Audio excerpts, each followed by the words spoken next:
Hello IIT aspirants, welcome to math book. मैं आपका teacher Nitin और आज इस वीडियो में हम डिस्कस करेंगे आईटीएफ की डीपीपी नंबर 4 के solutions. So without further ado let's get started.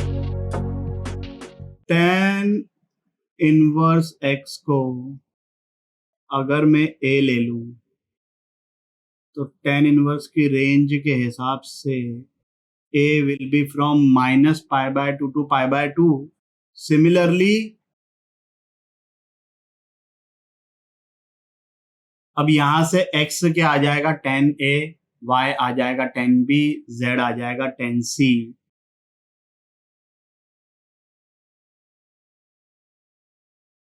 अगर हम tan a plus b plus c का फॉर्मूला देखें, s1 minus s3 upon 1 minus s2, और क्योंकि tan a plus tan b plus tan c equal to tan a tan b tan c है, मतलब s1 equal to s3 हो गया। तो यहां से आ गया 0। This imply a plus b plus c is integral multiple of pi. अब यहां पर देखो भाई कि a माइनस π/2 से π/2 है, b माइनस π/2 से π/2 है, c माइनस π/2 से π/2 है। तो यहां से हमारे पास आ जाएगा a plus b plus c between -3π/2 से लेकर 3π/2 तक के।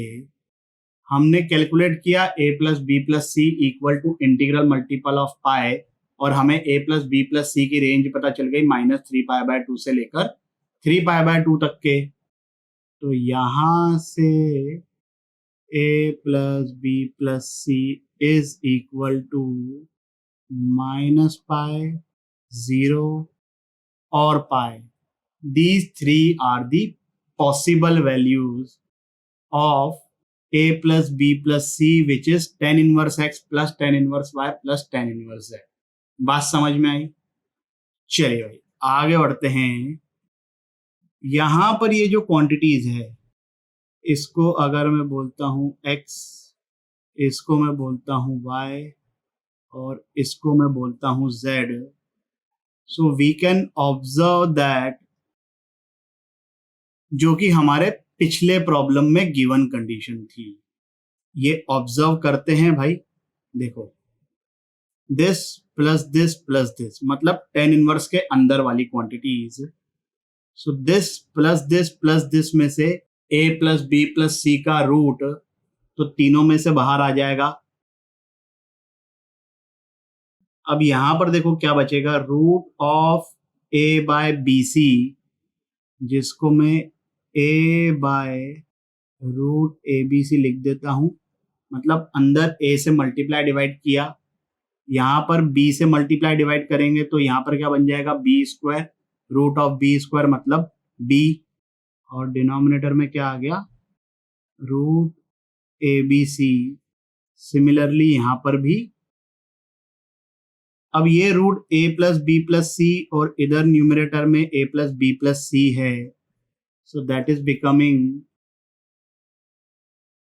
और डिनोमिनेटर में क्या है रूट ए बी सी। उसी तरीके से अगर मैं इन तीनों चीजों को x, y और z को मल्टीप्लाई करूं,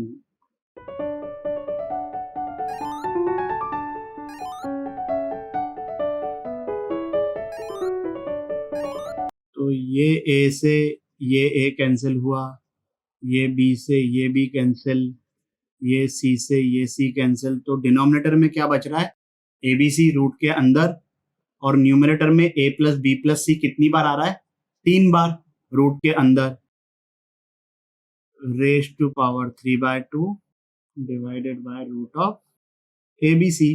तो ये x plus Y plus Z आया था, ये एक्स वाई जेड आ गया, दोनों इक्वल हो गए। अब अगर ये इक्वल हैं, तब हमने पिछले क्वेश्चन में कैलकुलेट किया कि tan inverse x plus tan inverse y plus tan inverse z की वैल्यू -π, 0 या पाई होगी। बट क्योंकि यहाँ पर ए बी सी पॉजिटिव हैं और ये रूट्स हैं, इसका मतलब X Y Z are positive quantity, तो माइनस पाई और जीरो की पॉसिबिलिटी खत्म हो गई. The only possibility is this. बात समझ में आ गई. आगे बढ़ते हैं.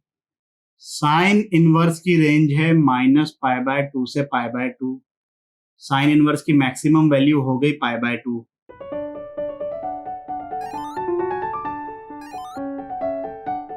अगर मैं इन चारों को ऐड करूं,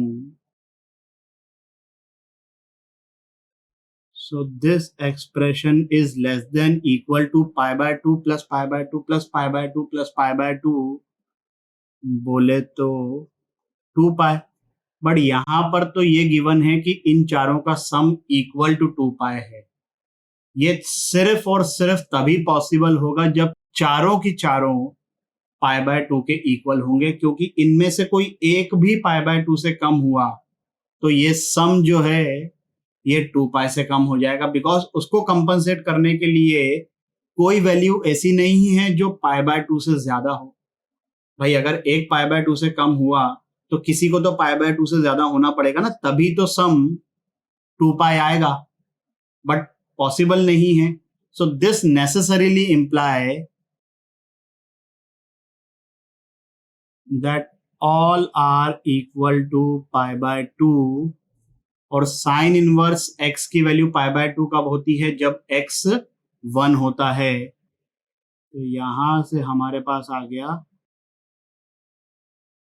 अब देख लो, चारों ऑप्शंस करेक्ट हैं.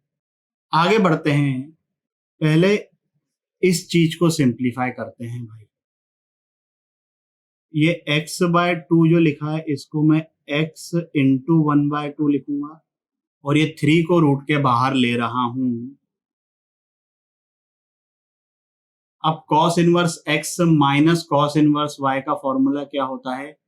Either it is cos inverse xy plus root of 1 minus x square into root of 1 minus y square, और it is minus cos inverse of xy plus root of 1 minus x square into root of 1 minus y square. Conditions याद है. पहले वाले की condition क्या है? x is lesser then y. दूसरे वाले की condition x is greater than y. यहां पर ये x, ये y, ये root of 1 minus x square, ये root of 1 minus y square. दिख रहा है भाई? This is either if x is less than 1/2 और माइनस ऑफ दिस, मतलब याद करने के लिए बताया था कि cos इनवर्स जो है वो एक डिक्रीजिंग फंक्शन है. तो यहां पर x 1/2 से छोटा है तो cos inverse x cos inverse 1/2 से बड़ा हो जाएगा, और यहां पर उसका उल्टा. अब जो हमारा fx है,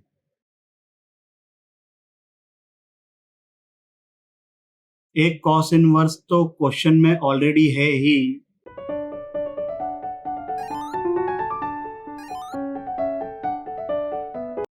हमें क्या कैलकुलेट करना है? f of 2/3. तो 2/3 इज ग्रेटर देन 1/2. ये वाली चीज वैलिड है. cos इनवर्स x कट गया. cos इनवर्स 1/2 की वैल्यू π/3. और हमें कैलकुलेट करना है f of 1/3. 1/3 1/2 से छोटा है, so this will be 2 cos inverse x की जगह आ गया 1/3, और ये -π/3. बात समझ में आई? आगे बढ़ते हैं. अब tan inverse x plus tan inverse y equal to π/2 कब होगा? जब x y पॉजिटिव है और उन दोनों का प्रोडक्ट 1 के इक्वल है. So what we are concluding from here is and इन दोनों का product is equal to 1. A, B, C, D, anybody can do the problem. अब ये चीज हमने परम्यूटेशन एंड कॉम्बिनेशन में की है भाई। वहां पर हमने इस टाइप की इक्वेशन के पॉजिटिव इंटीग्रल सॉल्यूशन फाइंड किए थे। यहां पर ए बी का प्रोडक्ट पॉजिटिव होना चाहिए, सी डी का प्रोडक्ट पॉजिटिव होना चाहिए। तो क्या क्या पॉसिबिलिटी बनती है? A and B positive, C and D positive, मतलब चारों के चारों positive. A and B both negative, क्योंकि अगर दोनों नेगेटिव हुए तब भी तो उनका प्रोडक्ट पॉजिटिव आ रहा है। तो A and B both negative, C and D both positive, ये सेकंड पॉसिबिलिटी। तीसरी पॉसिबिलिटी क्या होगी? A and B both positive, C and D both negative. चौथी possibility A and B negative, C and D negative. तो total कितनी possibilities बन गई भैया? 4। अब हम इस एक इक्वेशन को सॉल्व करेंगे जो कि पॉजिटिव इंटीग्रल सॉल्यूशंस हमें मिलते हैं परम्यूटेशन एंड कॉम्बिनेशन से। और वो जो 4 केसेस मैंने बताए, मैग्नीट्यूड वाइज सबका आंसर सेम आएगा, बस साइन का फर्क पड़ जाएगा। भाई 2 इंटू 3 6 होता है, तो -2 इंटू -3 भी तो 6 होता है कि नहीं? अब पॉजिटिव इंटीग्रल सॉल्यूशंस के लिए इसको कैसे सॉल्व करते हैं, आई एम श्योर आपको याद होगा। परम्यूटेशन एंड कॉम्बिनेशन में मैंने बताया था, पहले तो हम इसको रिजॉल्व करते हैं इसके प्राइम फैक्टर्स में। Number of ways of distributing 3 identical 2s among 4 people such that anyone can get any number of objects is number of ways of distributing 2 identical 3s among 4 people such that anyone can get any number of objects। और same answer 2 identical 5s के लिए भी आएगा।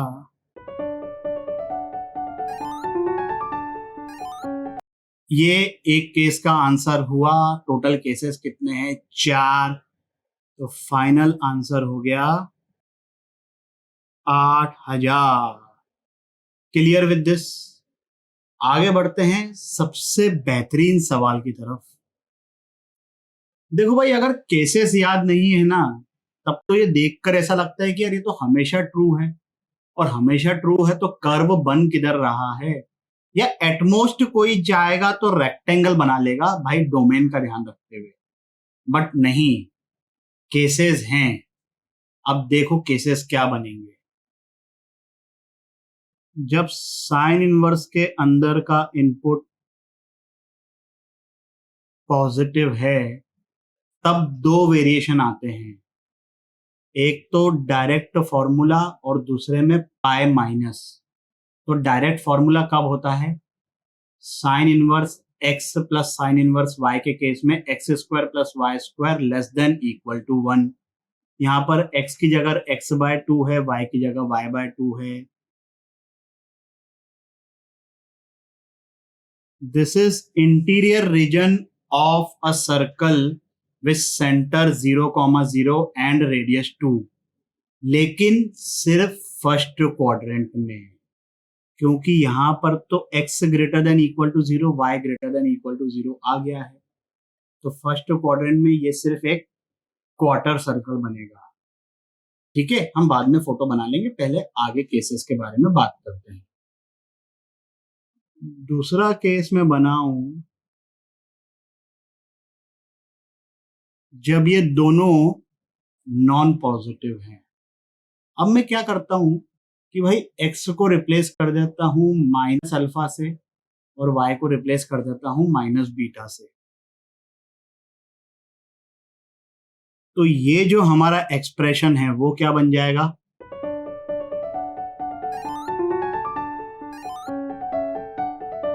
Sign inverse of minus X equal to minus sine inverse X होता है। तो यहां से माइनस बाहर निकलेगा, यहां से माइनस बाहर निकलेगा, यहां से पूरे से माइनस बाहर निकलेगा। So this thing is becoming actually the same as the question. और अगर x नॉन पॉजिटिव है और x माइनस अल्फा है तो अल्फा क्या हो गया, नॉन नेगेटिव, बीटा भी होगा नॉन नेगेटिव। तो ये जो चीज है अब फिर से केस 1 की तरह बन गई, फिर से ये क्वार्टर सर्कल बनेगा। और अब ये कौन से क्वाड्रेंट में है, थर्ड क्वाड्रेंट में। x and y both are negative, तो फर्स्ट क्वाड्रेंट में और थर्ड क्वाड्रेंट में तो ये बन गया quarter circle with centre origin radius 2। Now let's talk about second quadrant. x को माइनस अल्फा से रिप्लेस कर देता हूं, अब अपना अल्फा बन गया नॉन नेगेटिव। ये सब चीजें इस फॉर्मूले में सब्स्टिट्यूट करें, ये माइनस को बाहर निकाल लेता हूं और चीजों को अरेंज कर सकता हूं। नहीं भी करूं तो मैं ओवरऑल लेफ्ट हैंड साइड से और राइट हैंड साइड से माइनस बाहर निकाल सकता हूं, one and the same thing. अब साइन इनवर्स x माइनस साइन इनवर्स y के फॉर्मूले में तो कोई कंडीशन नहीं होती है अगर x और y पॉजिटिव हैं। तो यहां पर y पॉजिटिव मतलब non negative, alpha non negative, तो कोई कंडीशन नहीं है। This is equal to this always. But ऐसा नहीं कि कुछ भी वैल्यूज हो जाए, यहां पर अल्फा 5 ना हो सकता। साइन इनवर्स तो डिफाइन ही तब है ना -1 से लेकर 1 तक के। तो यहां से हमारे पास डोमेन को ध्यान रखते हुए ये चीज आ रही है। बट क्योंकि हम ऑलरेडी बोल चुके हैं y greater than equal to 0 है, तो यहां से आ गया। और similarly but alpha is -x, तो यहां से x आ गया -2 से 0 बोथ इंक्लूडेड। अब इसको और इसको ध्यान दो, तो ये बन रहा है रेक्टेंगल, और सेम टाइप का रेक्टेंगल बनेगा अपने फोर्थ क्वाड्रेंट में भी। तब y आ जाएगा -2 से 0, x आ जाएगा 0 से 2। तो फर्स्ट और थर्ड क्वाड्रेंट में ये बन रहा है क्वार्टर सर्कल, सेकंड और फोर्थ क्वाड्रेंट में ये बन रहा है रेक्टेंगल। अब हम बना लेते हैं इसका फोटो, ठीक है भाई। वैसे उसकी जरूरत नहीं है, क्वार्टर सर्कल का एरिया निकाल सकते हैं। 2 क्वार्टर सर्कल है मतलब सेमी सर्कल हो गया। रेक्टेंगल का अपने को एरिया पता है, 2 रेक्टेंगल्स बन रहे हैं, तो आंसर तो आ जाएगा इजीली। बट मैं फोटो बना के दिखाता हूं, थोड़ा सा मजा आएगा।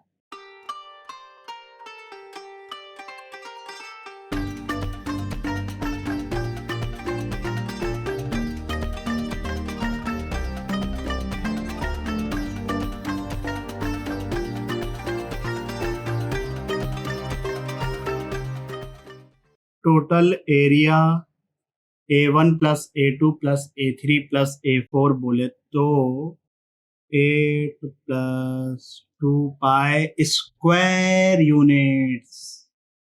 इस वीडियो के लिए बस इतना ही। आशा करता हूं कि आपके सभी डाउट्स क्लियर हो गए होंगे। अगर हो गए हैं तो लाइक कमेंट सब्सक्राइब करें और अपने दोस्तों के साथ भी शेयर करें। अगले वीडियो तक के लिए सावधान रहें, सुरक्षित रहें। जय हिंद।